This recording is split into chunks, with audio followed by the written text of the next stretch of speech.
Olá, seja bem-vindo, seja muito bem-vinda a mais uma edição do Nordeste News. Confira agora os principais destaques de hoje.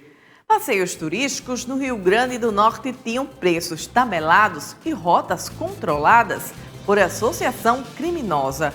Famílias desalojadas começam a voltar para casas após alagamentos.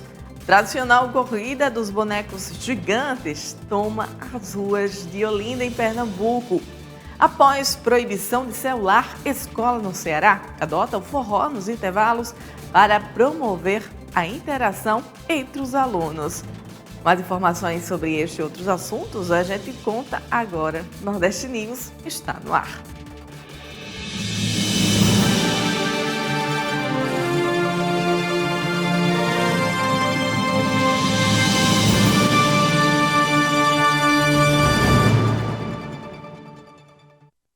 Um idoso é suspeito de destruir um ninho e pegar mais de 100 ovos de tartaruga marinha em Aracaju. Juliana Silva tem os detalhes.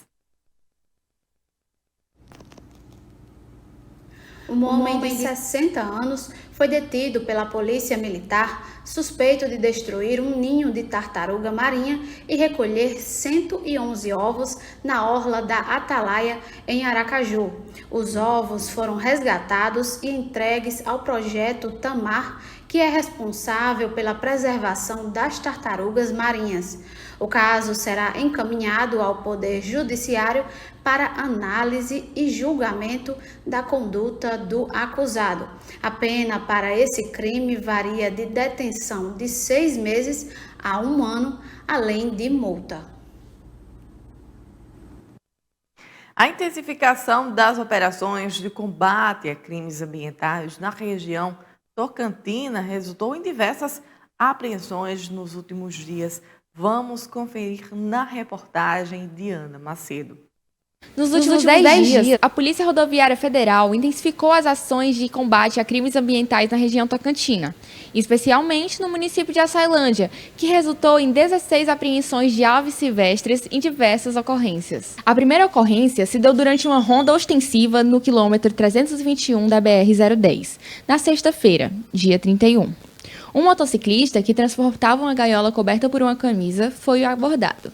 Com ele, os policiais encontraram uma ave popularmente conhecida como curió. Porém, o homem não possuía documentação suficiente para a posse da ave. No mesmo dia, já no quilômetro 671 da BR-222, outro motociclista foi abordado, transportando uma gaiola com um papagaio. A ave não possuía anilha e o condutor afirmou que ela pertencia a uma cliente sua e que não possuía qualquer licença, permissão ou autorização para manter a ave em cativeiro. Já na sexta-feira, dia 7, policiais resgataram 14 aves durante uma fiscalização. As ocorrências ocorreram na BR-222 após um deslocamento da polícia.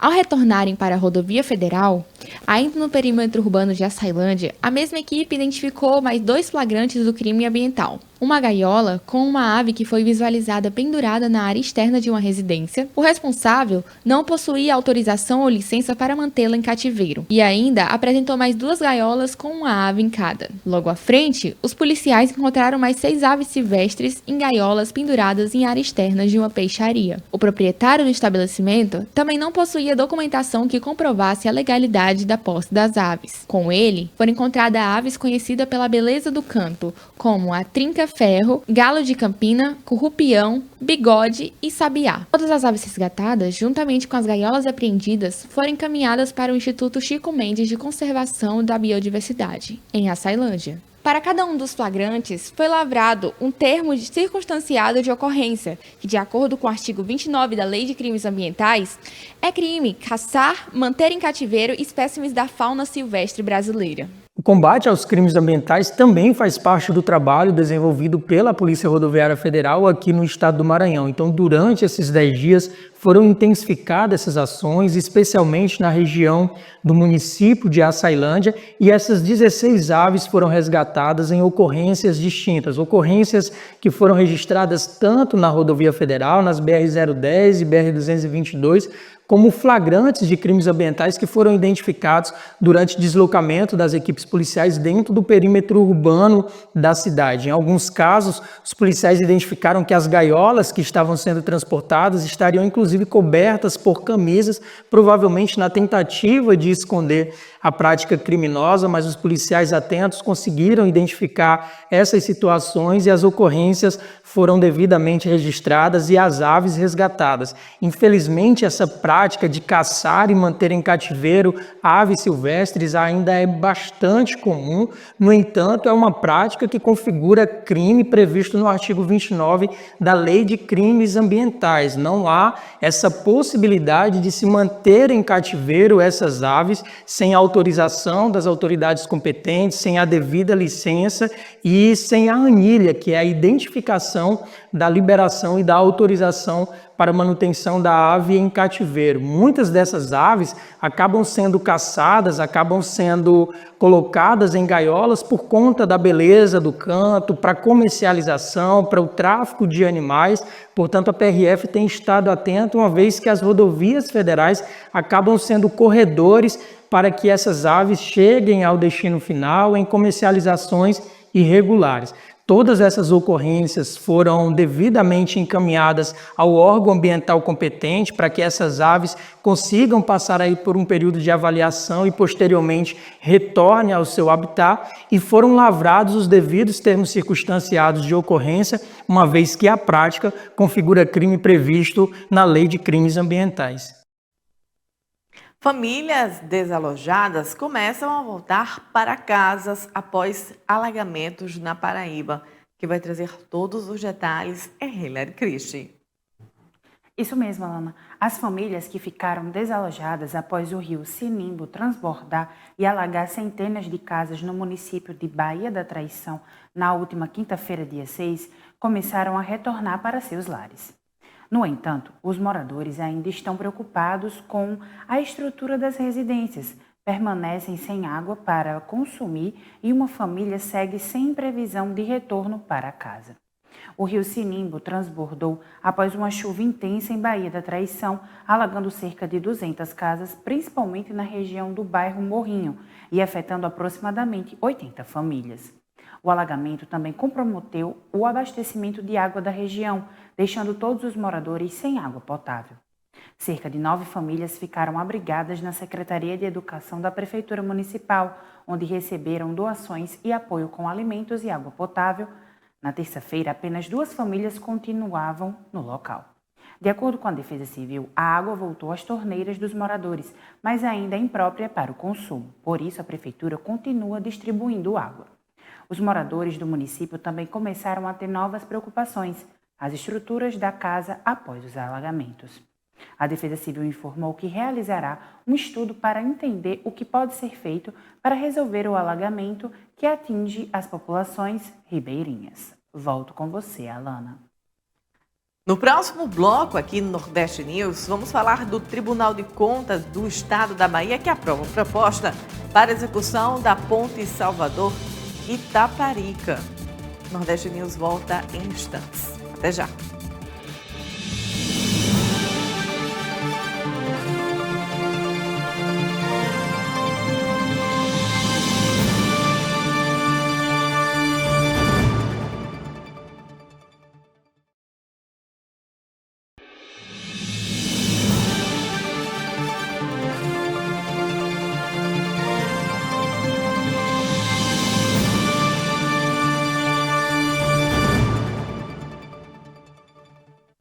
Estamos de volta com o Nordeste News desta quarta-feira.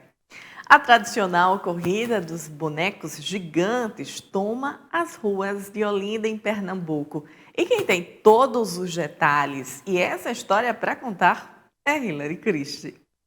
Isso mesmo. A tradicional corrida dos bonecos gigantes toma as ruas de Olinda no próximo dia 22 de fevereiro, a partir das 9 horas da manhã. O evento terá concentração no Mercado da Ribeira e, antes da largada, um cortejo festivo ao som de uma orquestra de frevo animará participantes e o público. A chegada será em frente à Prefeitura de Olinda. A competição está dividida em 3 categorias: pesada, leve e mascote, com premiações entre R$ 200 e R$ 2.500. Os interessados devem realizar as inscrições gratuitas presencialmente na Secretaria de Patrimônio e Cultura de Olinda, nos dias 12, 13 e 14 de fevereiro, das 8 horas da manhã às 13 horas da tarde. A categoria pesada premiará os 3 primeiros colocados, com valor entre R$ 1.500 e R$ 2.500, enquanto a categoria leve oferecerá prêmios entre R$ 1.000 e R$ 2.000. Já a categoria mascote, exclusiva para as mulheres, contará com prêmios de até R$ 600. A Corrida dos Bonecos Gigantes faz parte do calendário cultural da cidade e é uma das atrações mais aguardadas do pré-carnaval pernambucano, reunindo turistas e moradores em uma celebração que exalta a tradição dos icônicos bonecos gigantes. Volto com você, Alana. Muito obrigada pelas informações, Hilary. Os conselheiros do Tribunal de Contas do Estado da Bahia aprovaram por unanimidade a homologação da proposta de consenso que estabelece a recapitulação do contrato para a execução das obras de construção e operação do sistema da Ponte Salvador-Itaparica.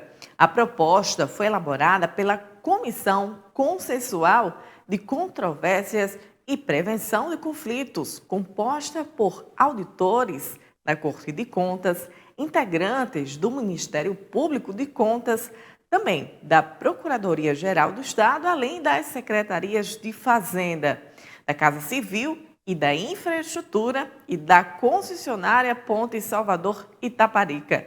Em dezembro de 2024, o governador da Bahia, Jerônimo Rodrigues, assinou o contrato de financiamento para a construção da Ponte Salvador-Itaparica.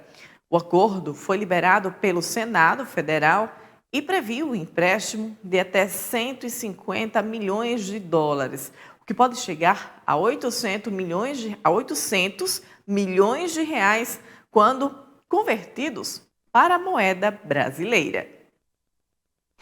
A seguir, mais de 100 pessoas que estavam de posse de celulares roubados são intimadas.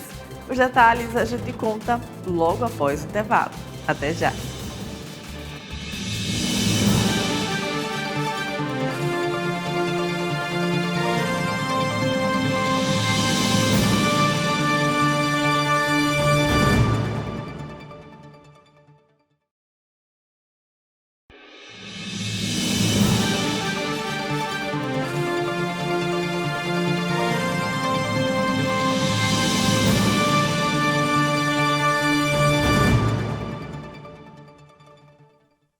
Nordeste News está de volta.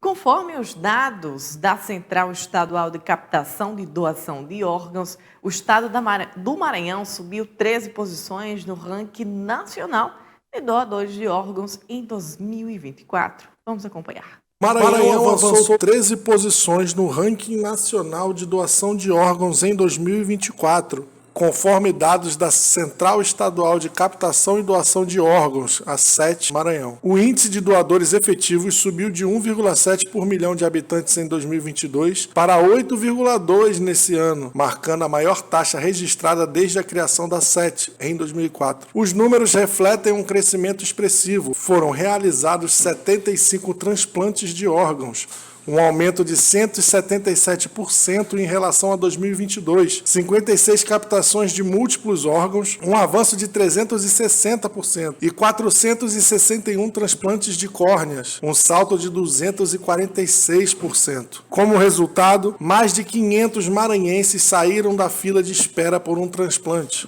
Segundo o coordenador da 7MA, Iago Bastos, esse avanço é fruto da implementação do Plano de Aceleração de Transplantes, iniciado em 2023. A estratégia incluiu a reorganização da rede especializada, a criação de 21 novas comissões de transplantes, incluindo 6 no interior do estado, e a otimização dos processos para garantir maior eficiência e qualidade nos procedimentos. Além disso, o Maranhão ultrapassou a marca de 3,5 mil transplantes de córnea e realizou o primeiro transplante de medula óssea na rede estadual. Outras conquistas incluem a inauguração do Centro de Transplantador Alume, em Imperatriz, e o credenciamento do Hospital Dr. Carlos Macieira para transplantes de rim e fígado. Bom, nós estamos todos muito felizes, né? Se nós formos puxar para o histórico legal da Fundação, e foi em 1999 a saída da portaria, né? Nós estamos batendo o recorde dos últimos 25 anos de todo o histórico, né, de nascimento da Central Estadual de Transplantes do Estado do Maranhão. Então isso nos enche de orgulho. Esses números, né, que foram obtidos, 177% de aumento do número de doadores de órgãos, né, e de transplantes efetivados, praticamente 250%, né, de aumento do número de transplantes de córnea, o que resultou em mais de 500 maranhenses que saíram da fila no ano passado. Isso foi possível graças às parcerias estratégicas e do plano de aceleração de transplantes apoiado pelo secretário Tiago, pela secretária Kátia e pelo governador Brandão. A gente sabe que tem muito ainda para lutar, a gente ainda tem uma fila grande no estado, mas ter esses números, esse aumento expressivo nos indicadores, né, o fortalecimento das parcerias, o apoio da gestão estadual no processo, nos motiva a buscar a fila zero no nosso estado. Com esses avanços, o estado reforça sua estrutura para transplantes e mantém o compromisso de reduzir ainda mais a fila de espera, garantindo mais qualidade de vida para os pacientes. Saímos do Maranhão e vamos para Alagoas. O estado iniciou a intimação de mais de 100 pessoas que foram notificadas por estarem utilizando celulares roubados ou furtados, mas não devolveram os aparelhos voluntariamente. A ação faz parte da segunda fase da Operação Celular Seguro, que busca recuperar dispositivos subtraídos no estado.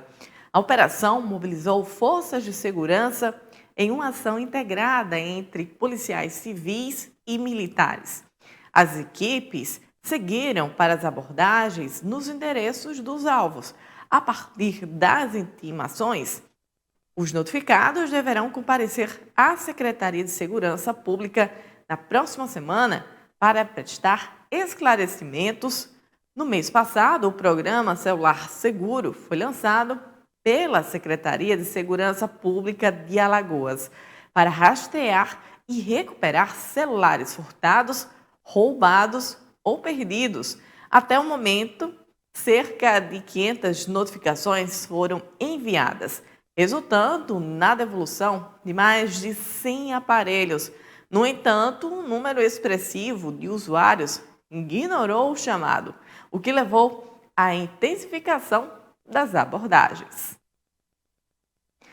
Um homem cumpre mais de 5 anos de prisão por crime que não cometeu no Rio Grande do Norte. Hilary Christie volta com mais informações. Isso mesmo, Alana. Segundo a polícia, a associação criminosa atuava na exploração ilegal de passeios turísticos no litoral do Rio Grande do Norte.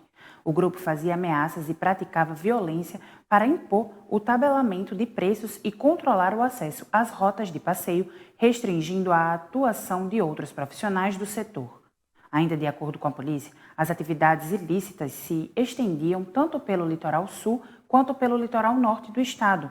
As investigações foram iniciadas a partir de denúncias de turistas e trabalhadores do setor que relataram ameaças e coerção por parte dos suspeitos.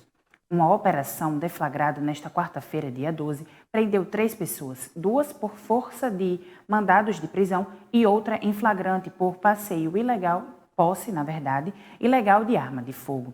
Durante a operação, 10 mandados judiciais foram cumpridos, sendo 2 de prisão e 8 de busca e apreensão, em cidades como Natal, Parnamirim, Inísia Floresta e João Pessoa, na Paraíba. Foram apreendidas armas de fogo, munições, documentos e outros materiais que subsidiarão o atendimento das investigações e, segundo a polícia, os presos foram encaminhados ao sistema prisional, onde permanecerão à disposição da Justiça. Volto com você, Alana.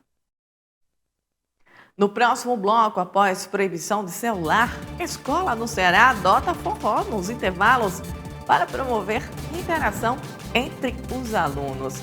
Os detalhes logo após o intervalo. Até já!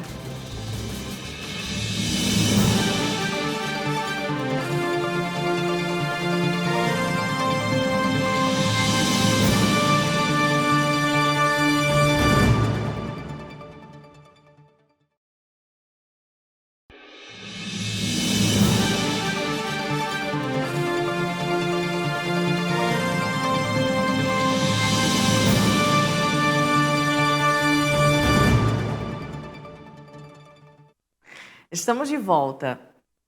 Após a proibição de celular, escola no estado do Ceará adota forró nos intervalos para promover a interação entre os alunos. Na Escola de Ensino Médio em Tempo Integral Cônego Luiz Braga Rocha, em Ibaretama, no Ceará, forró e outras atividades culturais têm sido a principal atração durante os intervalos desde a implementação da Lei 15.100 de 2025, que proíbe o uso de celulares na escola. Essa medida visa tornar o ambiente mais dinâmico e menos rígido. A proposta, que surgiu dos próprios alunos, inclui dança, teatro, música e jogos para tornar o dia letivo mais leve. O professor Georgeliano Ferreira destaca que a proibição tem aumentado a interação entre os alunos, melhorando a atenção nas aulas e incentivando atividades sociais. A escola, que atende cerca de 500 alunos, principalmente da zona rural, também oferece karaokê e jogos de cartas nos intervalos. Saímos do Ceará e vamos para o Piauí. O governo, por meio da Lei 8.596, de 4 de fevereiro deste ano, que foi publicada no Diário Oficial, declarou a capoeira como patrimônio cultural de natureza imaterial do estado do Piauí. A decisão engloba as diversas modalidades dessa expressão cultural como parte da história e cultura do estado. Por ser imaterial, a nova lei leva em consideração a tradição de ensino da capoeira, como os ofícios, os saberes, as técnicas desenvolvidas ao longo do tempo, as formas de expressão, ciências e musicais e também o seu modo de aprendizado passando de geração em geração.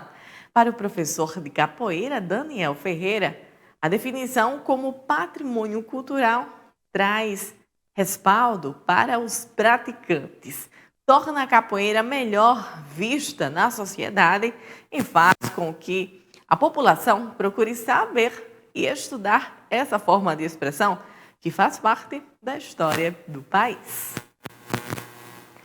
Passeios turísticos no RN tinham preços tabelados e rotas controladas por associação criminosa. Isso mesmo, Alana. Um homem que não teve a identidade revelada cumpriu 5 anos e meio de prisão na penitenciária estadual de Alcaçuz, em Nísia Floresta, na Grande Natal, por um crime que não cometeu. De acordo com o Ministério Público do Rio Grande do Norte, o homem foi preso previamente em 2019 pelo crime de furto. Já o registro no Sistema de Administração Penitenciária, no entanto, apontou que ele havia sido detido por estupro de vulnerável. A confusão ocorreu, segundo constatação do Ministério Público em 2024, porque o verdadeiro condenado por cometer o crime de estupro tinha nome semelhante e a mesma data de nascimento do que foi preso por engano. O processo de execução penal corria como se o homem preso por engano tivesse respondendo pelo crime de estupro, com pena de 14 anos e 4 meses de reclusão. O homem preso por engano não foi condenado pelo crime de furto e o processo ainda corre na Justiça. Ao constatar o erro, a 77ª Promotoria de Justiça de Natal diligenciou para que fosse feita a correta, identificação da pessoa presa. Segundo o Ministério Público, era possível identificar pelos números dos documentos pessoais e pelos nomes das mães, que se tratavam de pessoas diferentes. Além disso, as fotografias dos dois também demonstravam que não era a mesma pessoa. O verdadeiro condenado pelo crime de estupro de vulnerável foi preso em janeiro deste ano, segundo o Ministério Público. Já o cidadão identificado de forma errada no CIAPEM ganhou a liberdade, visto que não pesava sobre ele mais nenhum mandado de prisão, conforme verificado no Banco Nacional de Medidas Penais e Prisões. Volto com você, Alana. Muito obrigada pelas informações, Hilary. Mas o assunto que Hilary falou agora foi de um homem que enfrentou uma prisão de 5 anos sendo inocente no Rio Grande do Norte. Feitas Assim, as alterações e a retificação do assunto que Hillary tinha falado, Nordeste News de hoje vai ficando por aqui. Muito obrigada pela sua companhia até este momento. Amanhã nós estaremos de volta neste mesmo horário, trazendo os principais destaques da região Nordeste. Até amanhã.